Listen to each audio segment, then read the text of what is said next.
Hello guys, আসসালামু আলাইকুম। কেমন আছেন আপনারা? আশা করি সবাই ভালো আছেন। আমার চ্যানেলে সবাইকে ওয়েলকাম। আজকে আবারও একটা বিরিয়ানি রেসিপি নিয়ে হাজির হয়ে গেলাম। আর বিরিয়ানিটা দেখতে পাচ্ছেন কত সুন্দর হয়েছে।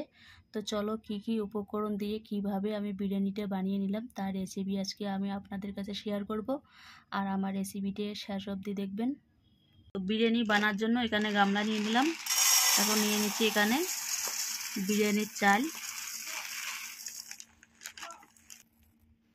তো বিরিয়ানির জন্য ভাতটা বানাবো।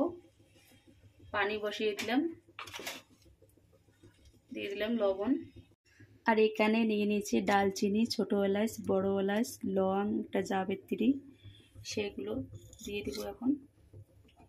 এখন ব্রয়লারের মাংসটার জন্য কড়াই বসিয়ে দিলাম। পেঁয়াজটা কিন্তু আগের থেকে কেটে রেখে দিয়েছি আমি। পেঁয়াজটা লাল করে ভেজে নেব। দিয়ে দিলাম তেল। তো ভাতের জন্য পানিটা কিন্তু একদম গরম হয়ে গেছে। এখন আমি চালটা দিয়ে দেব। আর চালটা কিন্তু আমি 1 ঘন্টার মতো ভিজিয়ে রেখে দিয়েছি।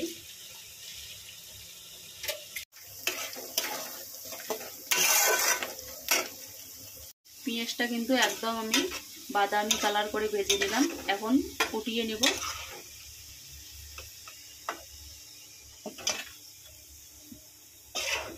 এখানে আমি চিকেন নিয়ে নিয়েছি 1 কেজি চাইলের জন্য।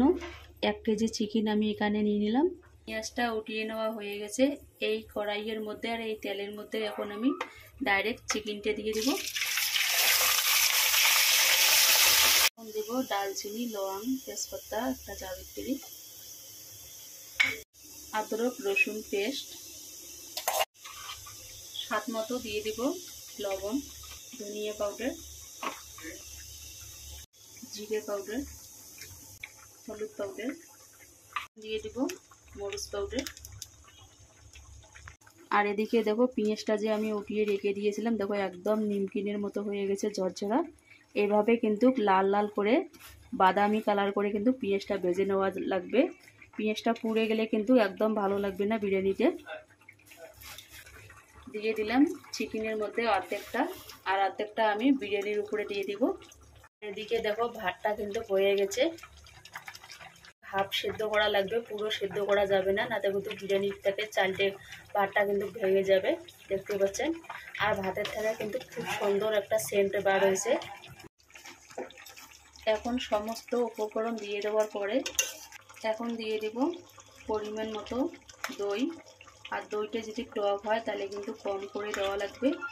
আর এখানে আমি দইটা কিন্তু একটু ভালো করে ফেটিয়ে নিলাম, দেখতে পাচ্ছেন একদম ক্রিমের মতো লাগছে। তো উপকরণ দিয়ে দেওয়ার পরে চিকেনটি এখন আমি ভালো করে ভুনিয়ে নিচ্ছি। মাংসটা এখন নেড়ে দিচ্ছি একটু, অনেকটা হয়ে যাচ্ছে। ধনিয়া আর পুদিনা কেটে রেখে দিয়েছিলাম ফ্রিজে, সেটা দিয়ে দিচ্ছি।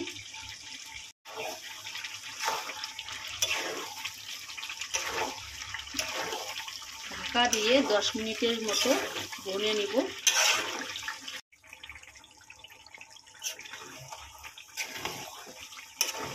মাংসটা কিন্তু একদম সেদ্ধ হয়ে গেছে।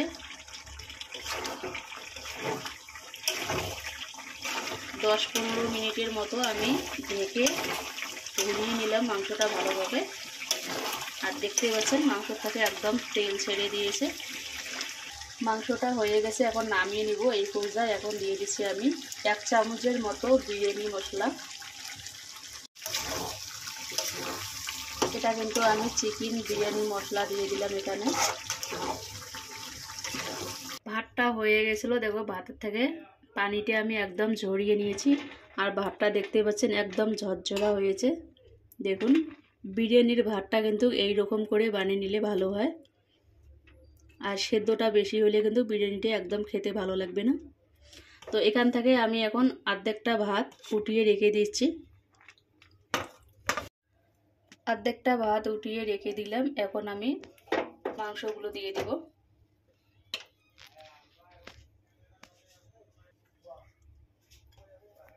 মাংসটা দিয়ে আবারও উপর দিয়ে ভাত দিয়ে দিব।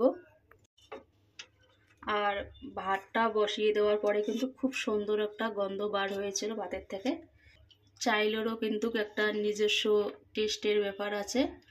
তো যে চাইলের থেকে দেখবেন যে ভাতটা বসিয়ে দেওয়ার পরে খুব সুন্দর একটা গন্ধ বার হয়েছে, সেটা কিন্তু বিরিয়ানি অথবা পোলাও খেতে কিন্তু ভালো লাগবে। এখন আমি আবারও উপর দিয়ে মাংসটা দিয়ে দিব।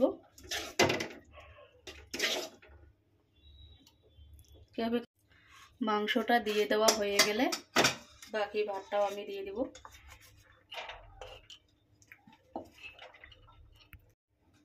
এখন আমি একটুখানি এখানে দিয়ে দিব মাংসর থেকে যে তেলটা আমি একটু উঠিয়ে রেখে দিয়েছিলাম, সেটা দিয়ে দিচ্ছি উপর দিয়ে। দিয়ে দিব গরম মশলা, দিয়ে দিচ্ছি একটু বিরিয়ানি মশলা, উপর দিয়ে দিব ধনিয়া আর পুদিনা পাতা কেটে রেখে দিয়েছিলাম আমি ফ্রিজে, একটু কালো হয়ে গেছে। দিয়ে দিব ভাজা পেঁয়াজ। ভাজা পেঁয়াজটা কিন্তু বিরিয়ানির মধ্যে অবশ্যই দেওয়া লাগবে। ভাজা পেঁয়াজের একটা আলাদা একটা টেস্ট আসে। এখানে আমি অরেঞ্জ কালার ভিজিয়ে রেখে দিয়েছিলাম, সেটা দিয়ে দিলাম। একটুখানি উপর দিয়ে দুধ। আমি আটা গুলিয়ে নিলাম দমে দেওয়ার জন্য, ঢাকনটা লাগিয়ে দেব। আর ফয়েল পেপার থাকলে কিন্তু আপনারা ফয়েল পেপারও লাগিয়ে দিতে পারেন। ঢাকনটা লাগিয়ে দেব। এখন পরিবেশন করার জন্য আমি এখানে একটা প্লেট নিয়ে নিলাম। আর এদিকে বিরিয়ানিটা দেখতে পাচ্ছেন কত সুন্দর হয়েছে। আর ভাতটাও কিন্তু একদম ঝরঝরে আছে, দেখুন।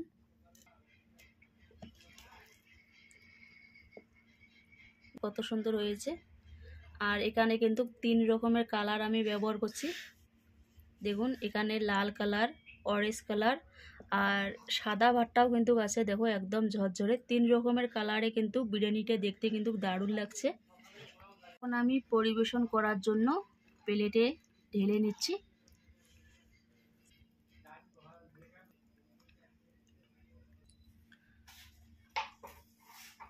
এখন উপর দিয়ে একটু সাদা ভাত দিয়ে দিচ্ছি আমি। 3 রকম কালারে কিন্তু বিরিয়ানিটা দেখতে কিন্তু দারুণ লাগছে। আমি ঢেলে নিলাম একটা প্লেটের মধ্যে। চিকেনটা দেখিয়ে দিচ্ছি, মানে একদম কিন্তু চিকেনটা সেদ্ধ হয়ে গেছে ভালোভাবে, দেখতে পাচ্ছেন। আর সাথে কিন্তু আমি রায়তাও বানিয়ে নিয়েছি বিরিয়ানির সাথে খাওয়ার জন্য। রায়তা ছাড়া কিন্তু বিরিয়ানি খেতে একদম আদুরে লাগে, তার জন্য রায়তা বানিয়ে নিলাম আমি এখানে। তো এই রায়তার রেসিপিটা যদি আপনারা চান তো কমেন্টে জানিয়ে দিবেন, আমি এই রায়তার রেসিপিটা শেয়ার করব আপনাদের কাছে। তো এখনকার মতে খোদা হাফেজ, দেখা হবে নেক্সট ভিডিওতে। ততক্ষণই সবাই সুস্থ থাকুন, ভালো থাকুন। খোদা হাফেজ।